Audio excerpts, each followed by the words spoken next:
Night curfew. नमस्कार, आप देख रहे हैं दिव्य हिमाचल टीवी। मैं हूं वंचिता शर्मा और मैं हाजिर हूं आप सभी के सामने एक बार फिर हिमाचल आज का मुद्दा लेकर। देश भर में सबसे बड़ी चुनौती बन कोरोना के ओमिक्रॉन वेरिएंट की दहशत का असर हिमाचल पर भी दिखने लगा है। हिमाचल सरकार ने भी दफ्तर 50% स्टाफ के साथ चलाने की अधिसूचना जारी कर दी है। उधर सरकार ने स्वास्थ्य विभाग को भी चौकन्ना कर दिया है। क्या हिमाचल में नाइट कर्फ्यू लगेगा या फिर सरकार और कोई फैसला लेगी? हम पहाड़ी में इसी पर चर्चा कर रहे हैं अनिल अग्निहोत्री और राजेश शर्मा। कोरोना आपके घर के बाहर। जी बिल्कुल, स्थितियां कुछ ऐसी होती जा रही है। राजेश, पिछले साल की कहानी दोहराए जाने के आसार बनते जा रहे हैं कोविड को लेकर, क्या कहेंगे आप? पिछले साल से भी पहले अगर मार्च 2020 की बात कर लेते हैं, वो आसार अब पैदा होने लगे हैं। हिमाचल की बात कर लेते हैं अग्निहोत्री जी, कोरोना की रफ्तार एक तरह से इतनी ज्यादा बढ़ जाएगी। देश की अगर बात कर लेते हैं, देश में इतनी ज्यादा बढ़ जाएगी किसी ने सोचा नहीं था। ये उस कैलकुलेशन से परे थी जो सरकार और स्वास्थ्य विभाग कर रहे थे। अब हुआ क्या, ओमिक्रॉन जो नया वेरिएंट आया वो इतनी तेजी से फैल रहा है। आप देखिए, राज्य फिर से या देश फिर से लॉकडाउन की दहलीज पे खड़े हो गए। राज्य खासकर बात करें, नाइट कर्फ्यू लग गया है। और स्कूल, दफ्तर, कॉलेजेस की बात करते हैं तो वो भी अब आने वाले दौर में उन पे भी बड़ा संकट पैदा हो गया। तो खतरे की घंटी हिमाचल के लिए भी है। जी, खतरे की घंटी है। जैसे राजेश आपने इशारा किया, हम इन पे चर्चा करेंगे आगे। सभी को जागने का अब समय आ गया है, अब सोने का वक्त नहीं है, बिल्कुल अब ढील देने का वक्त नहीं है। राजेश, हिमाचल में सुरक्षात्मक कदम जो होते हैं जी, सुरक्षा के लिए जो पहले से उठाए जाते हैं ना जी, है ना, वो पहले ही उठाए जाने शुरू हो चुके हैं हिमाचल में। सरकारी कार्यालयों में तो बोल दिया गया है ना, सरकार ने कहा है कि 50% से ज्यादा कर्मचारी ऑफिस ना आए। बड़ी बात है। क्या कहेंगे? बिल्कुल, आज ही अधिसूचना ये जारी हो गई है, जिसमें जो कुल क्षमता के जितने भी सरकारी दफ्तर हैं, सरकार के बोर्ड निगम जितने भी हैं, वहां 50% क्षमता के साथ चलेंगे। यानी कि फुल कैपेसिटी में कोई कार्यालय आने वाले दिनों में नहीं चलेगा। ये सरकार ने आज इसकी नोटिफिकेशन जारी कर दी है। आधा स्टाफ ही दफ्तर पहुंचेगा, बाकी वर्क फ्रॉम होम करेंगे।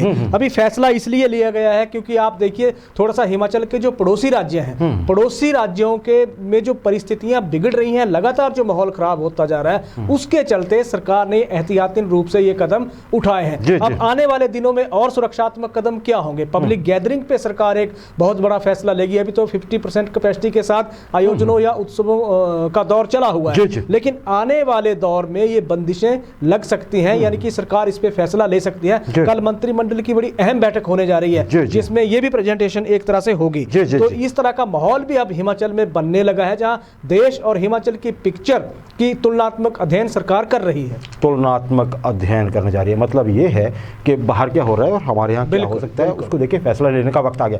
राजेश, आपने पड़ोसी राज्यों की बात की, बिल्कुल, और देश की भी बात की है। तो दर्शकों की जानकारी के लिए हमारे पास पड़ोस के कुछ बड़े खतरनाक जैसे आंकड़े आ रहे हैं, बिल्कुल आप कुछ दर्शकों को बताना। बिल्कुल, देखिए, सबसे पहले बात कर लेते हैं देश की। देश में मौजूदा दौर की अगर हम बात करते हैं अग्निहोत्री जी, 1,45,852 लोग कोरोना संक्रमित हैं। एक्टिव केसेस इतने एकदम से बढ़ गए हैं। संक्रमण की मृत्यु दर की बात कर लेते हैं तो बहुत ज्यादा ये संक्रमण की दर लगातार बढ़ रही है। देश भर की बात कर लेते हैं 1.80 यानी कि लगभग 2 के करीब पहुंचने जा रही है। हर 100 टेस्ट जो हो रहे हैं उनमें से 2 बिल्कुल सबसे पहले शुरुआत की थी दिल्ली ने बंदिशों की। दिल्ली में आ जाते हैं। दिल्ली में संक्रमण की दर 6.46 है। तो देश बिल्कुल सबसे ज्यादा। और एक ही दिन में पिछले कल की बात कर ले 4099 नए केस कोरोना के वहां सामने आए हैं। मुख्यमंत्री अरविंद केजरीवाल में भी सिम्टम नजर आए हैं कोरोना के, तो वो भी आइसोलेट हो गए हैं। बिल्कुल। और जो पिछले कल जो केस आए हैं 4099, वो कुल केस का 28% है। यानी कि एक ही दिन में 28% कुल केसेस के 28% केस एक ही दिन में दिल्ली में सामने आए हैं। आज का आंकड़ा भी दे देता हूं मैं, अभी चलते मैंने कहीं से ये लिया, अभी ऑथेंटिकेटेड है जी। लगभग 5500 लोग आज पॉजिटिव। बिल्कुल। तो ये तो और 32% के करीब पहुंच गया। जी आप बताएं। दूसरा, उत्तर प्रदेश की बात कर लेते हैं। उसके बाद उत्तर प्रदेश की स्थितियों पे देख लीजिए, 2261 केस वहां कोरोना के इस वक्त एक्टिव केस हैं। गोवा की संक्रमण दर अग्निहोत्री जी 10.9 मतलब 7% पहुंच गई है, देश में सबसे ज्यादा है। मुंबई की बात कर लेते हैं, एक ही दिन में 8082 केस वहां सामने आए हैं और 2 की वहां डेथ भी हो गई है। और इसके अलावा अगर बॉलीवुड के सितारों को देख लीजिए या हमारे पॉलिटिशियन को देख लीजिए, बहुत से लोग कोरोना पॉजिटिव हो गए हैं। पंजाब में नई गाइडलाइंस आ गई हैं कोरोना की, नाइट कर्फ्यू हो गया है वहां। तो इस तरह की परिस्थितियां, स्कूल कॉलेजेस तमाम तरह के आयोजनों उत्सवों पे रोक लग गई है। पंजाब में स्कूल कॉलेजेस बंद हो गए हैं। यही स्थितियां हरियाणा में है, यही स्थितियां आने वाले दिनों में हिमाचल में ना हो, इसलिए सरकार अब फैसला लेने इस पे जा रही है। फैसला लेने जा रही है। राजेश, मैं कुछ इनपुट और देना चाहूंगा अपने पड़ोसी राज्यों की खासकर, और थोड़ा सा विदेश की भी। पंजाब की बात सबसे पहले कर लेते हैं। बिल्कुल। पटियाला में जो हॉस्पिटल है, गवर्नमेंट हॉस्पिटल, उसमें 102 केस आए हैं और माना यह जा रहा है, आशंका यह है कि वो सभी के सभी ओमिक्रॉन है। क्या बात। अब पंजाब में इसी वजह से देखिए, पंजाब में सभी इंस्टीट्यूशंस जो हैं वो बंद हैं, चाहे वो नर्सरी क्लासेस से लेके जूनियर स्कूल से लेके यूनिवर्सिटी तक सब बंद कर दी गई हैं। बिल्कुल। दिल्ली में नाइट कर्फ्यू लग रहा है शुक्रवार रात से। वो हाँ, इसमें देखिए वीकेंड कर्फ्यू लगेगा। मतलब क्या, शनिवार और इतवार को दिल्ली पूरी बंद रहने वाली है, हालांकि बसेस और मेट्रो चलेगी वहाँ पे। राजेश, यहाँ ये सारी चीजें, जैसे मेदांता मेडिसिटी की जो लखनऊ ब्रांच है, वहाँ पे 32 डॉक्टर पॉजिटिव आए हैं, और भी बहुत सारे लोग आए। पटना में डॉक्टर पॉजिटिव आए हैं। AIIMS, all India medical institute Delhi जो है, उसने सभी डॉक्टर्स को, विंटर वेकेशन चली हुई है, सबको तुरंत बुला लिया राजेश, ड्यूटी पे हाजिर होने को कहा है। जैसे मतलब कई लोग तो ड्यूटी ज्वाइन कर चुके हैं आज की ही डेट में, आज ही नोटिफिकेशन इशू है। बिल्कुल। देश की बात करें, अमेरिका का मैं हाल बता देता हूं।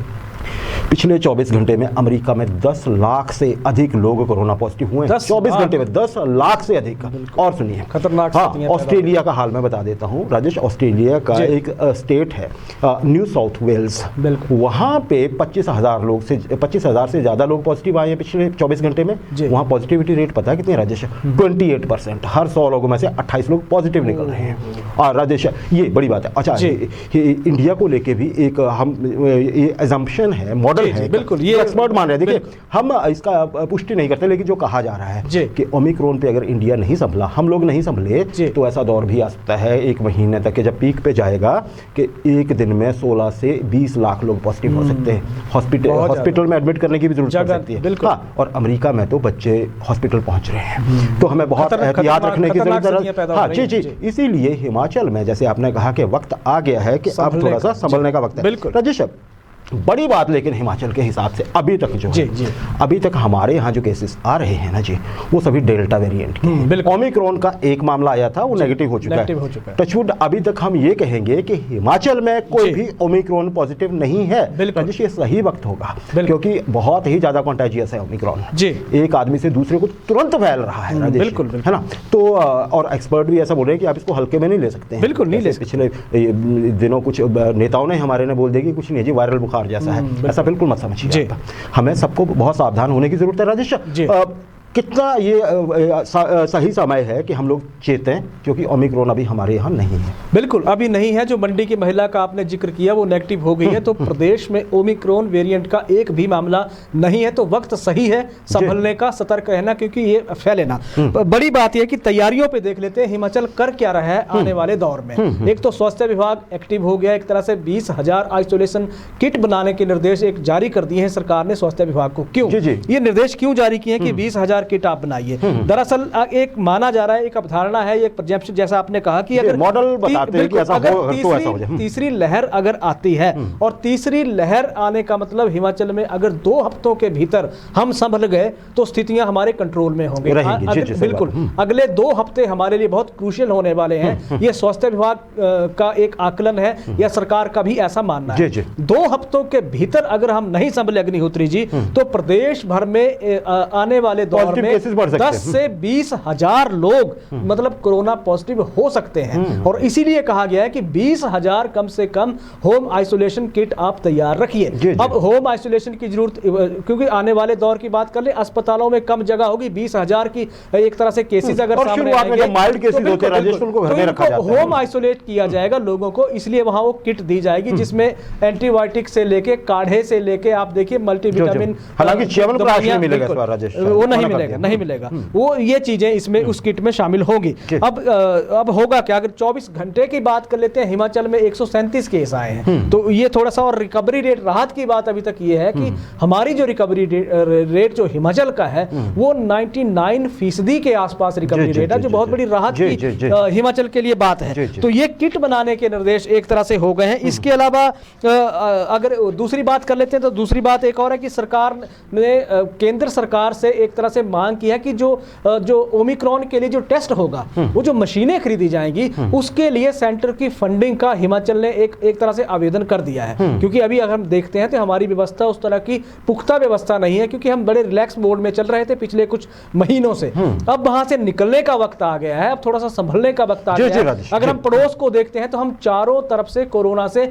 घिरे हुए हैं। जी राजेश, अभी देखिए सावधानी बरतने का मतलब क्या है। बिल्कुल, ओमिक्रॉन हमारे बीच नहीं है, डेल्टा वेरिएंट यहाँ पे डोमिनेंट वेरिएंट है, हमें पता है पिछले 1-1.5 साल से हम उसी को झेल रहे हैं, है ना। अच्छा, उस पे जो हमारी वैक्सीनेशन हुई है वो काफी हद तक उस पर असर भी करती है। ओमिक्रॉन को लेकर अभी शक है, तो अभी अगर हम ओमिक्रॉन को रोक ले राजेश, और लोग थोड़ा सा संभल जाए राजेश, 2 हफ्ते जैसे आपने कहा, जितना भी समय एक्सपर्ट बताते हैं, इसके बाद भी कम या ज्यादा, तो राजेश होगा क्या, होगा ये कि हम कर्फ्यू जैसी जो दिक्कतें आती हैं या फिर लॉकडाउन जैसी दिक्कतें, उनसे बच जाएंगे। देखिए राजेश, हम माने ना माने इस चीज को, बंद करना, लॉकडाउन लगाना किसी समस्या का हल नहीं है। आर्थिकी पे बहुत चोट आती है। याद करें हम पिछला 1 साल जो था, लोगों के रोजगार पे असर हुआ, है ना, दुकानें नहीं खुल पाई, मतलब हर तरह से आदमी को हर तरह से दिक्कत हुई है। उस दौर को याद करते हुए हमें बहुत संभल जाना है। और राजेश, हमें शायद ये नहीं है कि सरकार क्या कहती है हम वही करें, हम खुद अपनी तरफ से इनिशिएटिव ले लें। इतनी समझदार तो पिछले 2 सालों में अब हो गए हैं, है ना,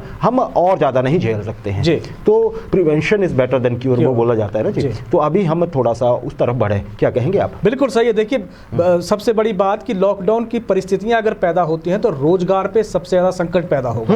पिछले दौर की बात कर लीजिए, 5 लाख युवा बेरोजगार हो गए थे हिमाचल के, जो बाहरी प्रदेशों से कैसे आ रहे थे, परिस्थितियां कैसी थी, अच्छी वाली नौकरी इनको छोड़ के आना पड़ रहा था। बिल्कुल, वो आए तो बेरोजगारी की समस्या तो पैदा होगी। उससे बचने का तरीका देखिए, साधारण से तरीके हैं अग्निहोत्री जी। सरकार मास्क पे फोकस कर रही है, इसके लिए लगातार एडवर्टाइज किया जा रहा है चीजें कि मास्क पहनिए, आप बाहर निकल रहे हैं थोड़ी सी डिस्टेंस रखने के साथ आगे बढ़िए, कोई दिक्कत नहीं है, कोई परेशानी नहीं, कोई समस्या नहीं है। बिना मास्क के ना निकलिए, क्योंकि मास्क ही जब आप घर से बाहर निकलते हैं, मास्क ही सबसे बड़ा हथियार है कोरोना को मात देने का। इसके अलावा अगर परिस्थितियां लॉकडाउन की तरफ पड़ती हैं तो फिर संकट आने वाले दौर में और ज्यादा गहरा आने वाला है। जी, सहयोग करें एक दूसरे का, प्रशासन का अपना, अपनी मदद खुद करिए, परिवार की मदद करिए। अब हम कर्फ्यू की तरफ नहीं जा सकते, ऐसी परिस्थितियां हम ना पैदा होने दें कि सरकार को लॉकडाउन या कर्फ्यू के बारे में सोचना पड़े।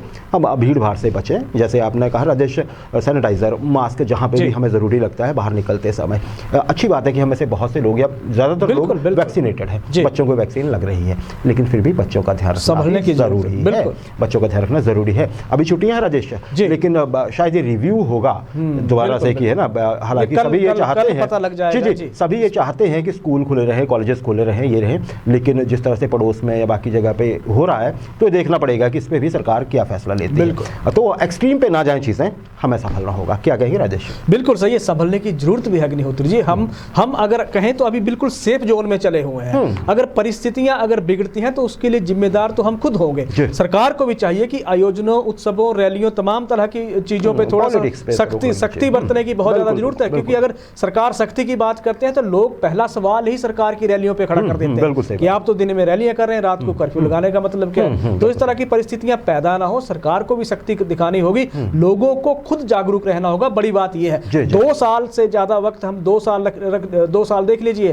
हम कोरोना को झेलते हुए 2 साल का अरसा गुजर गया है। आने वाले दिनों में हम शांति से रहें, परिस्थितियां ना बिगड़े, इसके लिए सतर्क रहना होगा और संभलना होगा। जी राजेश, सबसे बड़ी बात एक और यहाँ पे जैसे आपने कहा है कि पिछले साल जैसी परिस्थितियां पैदा हो, चीन का मैं यहाँ पे एक जिक्र करना चाहूँगा। चाइना, जहाँ से ये मुसीबत निकल के आई है, जहाँ से निकल के मुसीबत आई है, हालांकि चाइना इनकार करता है, लेकिन ज़्यादातर का यही मानना है कि वहाँ राजेश एक ग्वांगझाओ एक शहर है, ग्वांगझाओ नाम है इसका, ये सेंट्रल उसमें पड़ता है जी, चाइना में। अब वहाँ पे क्या है राजेश, वहाँ की आबादी है 11,60,000, वहाँ एक शहर के 11,60,000, सिर्फ 3 लोग पॉजिटिव मिले थे राजेश वहाँ पे।